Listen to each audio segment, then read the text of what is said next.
It is. Let's be visionary. That's be vision, exactly. That's how we gonna open it. What's going on, you guys? Welcome to the Nubian Circle, our first episode, how to be, and it's gonna be how to be a visionary. So today we have Sean with us. Can you tell us a little bit about who you are and what you stand for? Of course. Well, first and foremost, SB is my initials, short for Sean Bryan, two first names. And visionary to me means thinking or planning for the future with your own imagination or creativity. And essentially, I feel we're all visionaries within our own way. And I just wanted to really own that for myself because, it really meant deep down to me. Right, and it's a reason why I asked him, about his brand and what it means to him before I asked him what he actually does, because who you are kind of should be exemplified within your brand. So now, could you tell us how you're a visionary, what field you work in?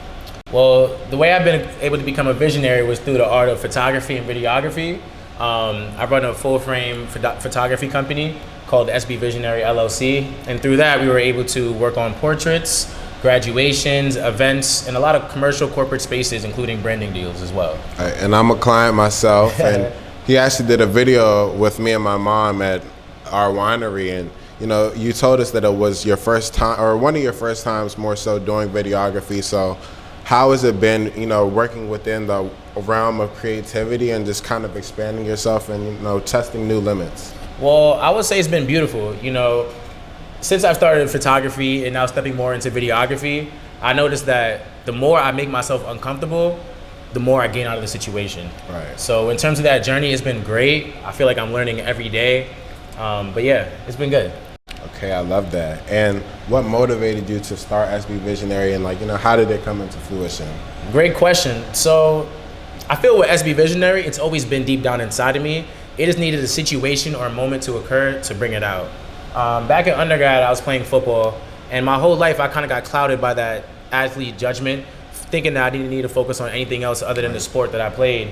And when COVID had hit, there wasn't much time to do anything other than sit down and be in your thoughts. Practice was canceled, school we were sent home, right? Yeah. And essentially, I just needed time to think. One day, I'm just chilling with my friends, and I'm like, you know what? I'm gonna get a camera on Facebook Marketplace. Like, who is Sean Bryan really other than football? And then from that moment on, I just fell in love with it instantly. And it was just one of the greatest gifts that God gave me early. I love that. So were you doing photography while you were still playing football, or this is after you finished? So towards my last year of football, I was still doing photography as well, but I had to put photography on the back burner because at the moment, football was, the breadwinner essentially. So I had to put photography on the back end, and it wasn't until I graduated and towards my end of senior year, when I really started taking it serious, listen, this is what's for you. Yeah. This is where my passion lies, and it's been great ever since.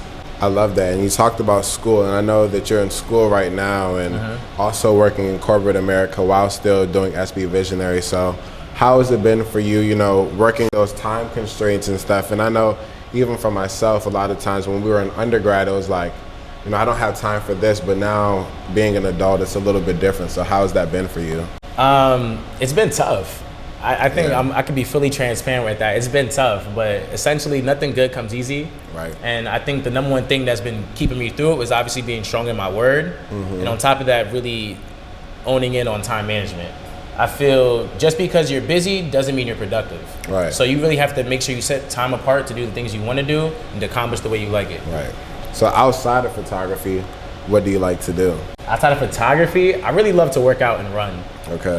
When I'm not shooting photos or making a video, I'm either with my friends, out grabbing food. I'm a foodie, for those that don't know. On the contrary, though, I really love to run. I run a couple 5Ks, and I'm looking to run a marathon by the end of the year. I love food, so I won't go too deep. But I just want to ask one question. What's your favorite dish? Favorite dish? Jerk chicken, rice on peas. Yeah, man. Real yard. But some good Jamaican food is always going to do it for me. Okay. And then talking more about, the success of SB Visionary, and what do you want SB Visionary's, footprint to be within our community, and how do you want that to be exposed? I just want it to be exposed as a creative, a professional creative, honestly. I feel a lot of times people have brands and oh, I want to be creative, I want to be professional, but I think there's a happy medium in between trajecting great business acumen to say, while being creative and having a full imagination.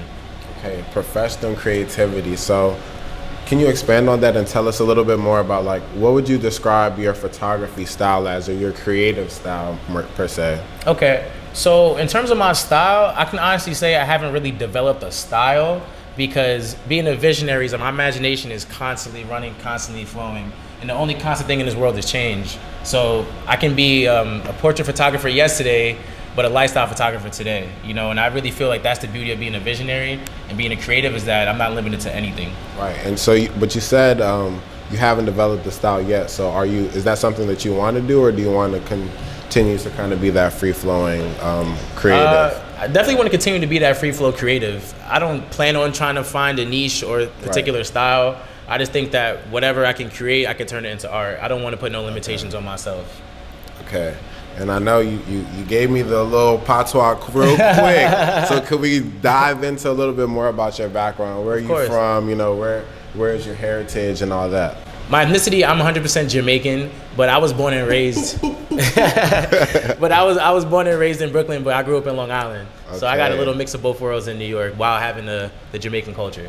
Okay, right. And I know that there's a big Jamaican culture out there. So growing up in New York, do you see that like had any influence on your style and like your creativity? Oh, absolutely. I feel you can get dressed or do a project in New York and think you done made the best thing in the world. You walk outside and someone literally just smashed it.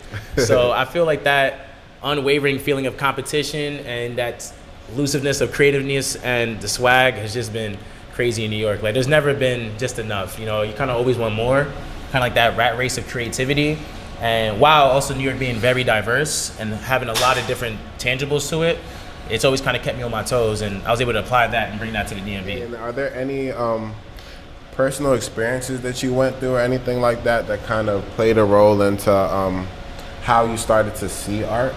Absolutely. So as you're creating and developing art, you tend to want to get gratification from the ones around you. You tend to second guess yourself to see if what you created or what you're going to create is great enough, or if their perspective is validated. And that moment right there between always getting validation and always understanding that what you do is enough, because essentially you're the creative. Right. People come to you to unlock their creativity in which they probably can't show themselves. Yeah. So I would say that getting over that hump of always looking for validation from your peers on if this project or this shot looks good, I was able to just own it to myself and say, listen, I'm the creative, I like it, it's what it is. If somebody else doesn't like it, it's cool. All I need is one. So on the contrary to that, because I myself, I dabble in creativity and I did videography, and then once I started doing it for other people, I kind of lost that passion for it, because I felt like I lost that creative authority that I had over it. So, you talked about the fact that sometimes you kind of just have to say F it, essentially, and just, use your own eye. But when you're dealing with other people, how does that work out for you? And, did you ever go through those times where you're like, man, I just don't want to do it for anybody else. I just want to take pictures for myself? Oh, absolutely. Just as much as I love being a creative, it's still a business at the end of the day. So I definitely do catch myself in crossfire a lot, whereas I may not feel like necessarily doing it for a client, and I would rather do it for myself. But sometimes you gotta understand that you gotta be able to separate the both between your passion and also what you're doing for your business. And there's times where I can be a little downhearted. I'm like, oh, maybe I want to switch it up. But for the most part, the business cap is on, and it's what it is. I'm saying? I never complain. I'm just always blessed, and I'm looking to grow from the situation. I love it. Talking about blessings, the Nubian Circle is here to promote, well-being, God's grace that he gives us. Yep. So if you had to give any advice or say anything to the youth, the black youth, or just the youth in general, what would it be? A great advice that I'll give the youth that was told to me by one of my good friends is that a closed mouth does not get fed. And essentially, no one's going to vouch for you more than you. No one's going to know your passion as deeply as you. And the way that you want to be able to go out there and market yourself, gain clientele, up your business, you got to be able to speak up and advocate for you and you only. And then from there, I've applied that, and it's brought me a good amount of success, and I'm excited for the future. I definitely feel that. I myself sometimes struggle with that imposter syndrome. So It's real. for the youth out there, just go chase your dreams, go do it. You know, don't be afraid to fall on your face because you're always going to get up and be great. Absolutely. Be great, be great. Be visionary, actually. Stay visionary. Stay visionary, stay golden, stay blessed and highly favored. Amen. I appreciate you bringing me on, my guy. We're now live. Change the setting up. And now it's time to get into the real visionary work so we can see a little bit of the behind the scenes of how Sean works and how he gets everything started. So can you walk us through how it would be on a normal day for you, you know, getting your model adjusted and everything? Oh, absolutely. Well, the first thing I like to do when I get the model is I like to ask them a couple of questions. How are you feeling? If you're comfortable. Because if you have a subject that's not feeling themselves or not comfortable at all, it's going to show in the photos. And nobody wants to know, and nobody wants bad photos, you know what I'm saying? So it starts with there. Laying the foundation of comfortability. From that moment forward, I'm gonna start with guiding my subject, letting them know a couple of things we're gonna do throughout the shoot.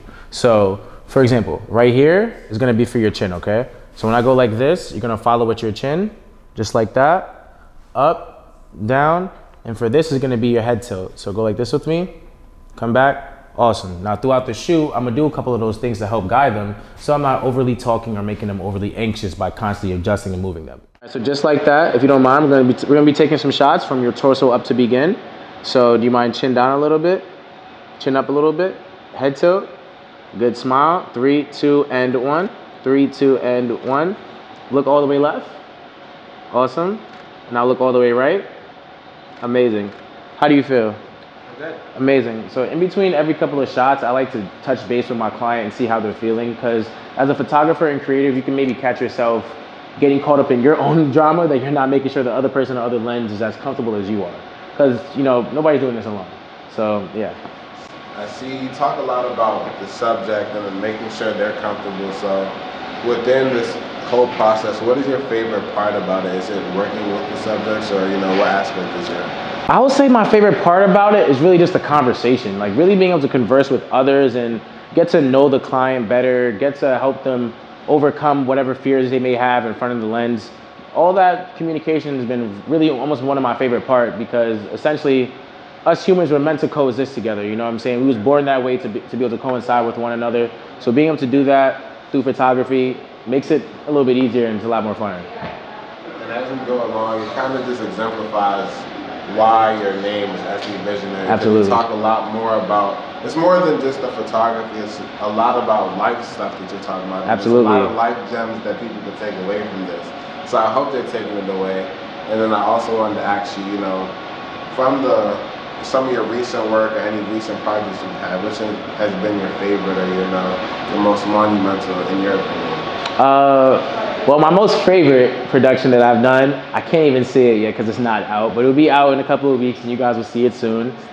Stay tuned. I'm gatekeeping this. I'm gatekeeping this though. But my most monumental shoot had to be when I was able to shoot Joe Biden. I got hired from Lexus Corporation to do a shoot for them at the White House, and then from there, Joe Biden ended up being there, and it was a wonderful moment being able to shake the president's hand and get to see him through, you know, my camera and also my own eyes as well. It's crazy that you get to shoot Joe Biden, and that goes to my next point, which is that, you know, photography is not the end all. At the end of the day, you're a businessman, you're an entrepreneur, so you have to be able to network so that you can get into those rooms. Exactly. So, touching on networking and all that type of stuff, how has it been for you, and like, you know, what advice would you give to people? To date back to the advice that I said a little bit earlier on closed mouth doesn't get fed, I would generally say that I gain maybe about 70 to 75% of my business just through really conversing and just being a normal person. At the end of the day, nobody wants to be in front of a camera or do business with someone that they can't talk to and feel comfortable around. So essentially, I use my own God-given abilities and my own personality and communication skills to help gain my clients, but also friends to come. And that's been very, very influential for me till this day. Yes, sir. Yes, sir. Hop in it myself. Okay. Come on, I know these joints gonna be sweet. Okay, awesome. So we got two subjects, so we're gonna make sure you guys come a little bit more closer. There we go, just like that. Yeah. The camera that you got is mad fire. For those who can't get that type of camera, could you tell us, you know, what would be the best, I don't know, starter package for them to get? Oh yeah, great question. Well, yes, this camera is very expensive, but it also took some time. But It started with the Canon T7. It's a great starter camera, I believe, for a lot of photographers. It has a wide range to be able to do a lot with it while still being at the beginner level, and it helped me do everything I need to do. And on top of that, you definitely want to add the nifty 50 lens, a 50 millimeter prime lens that captures all shots. 50 You know, obviously you've been in the game for some time now, so can you tell us how you stay inspired and you keep on going? Yeah, absolutely. Believe it or not, the number one way I stay inspired is actually putting my camera down and living life. So as simple as going for a run, I love to travel, and then on top of that, watching quality TVs and movies, TV shows and movies have really helped me be able to broaden my mind and see things from a holistic approach, that which transpires into my creativity. So before we get out of here, we have one last question that we have to ask you. Could you give us, you know, a message or something to leave the viewers with about being visionary? But being a visionary, you gotta understand and accept that there's ups and downs, and that you just had a bad moment, not a bad week. You had a bad week, but you didn't have a bad month, and you just had a bad month, you didn't have a bad year. And that's to understand that you wanna be able to grow and keep stacking days. Stay visionary.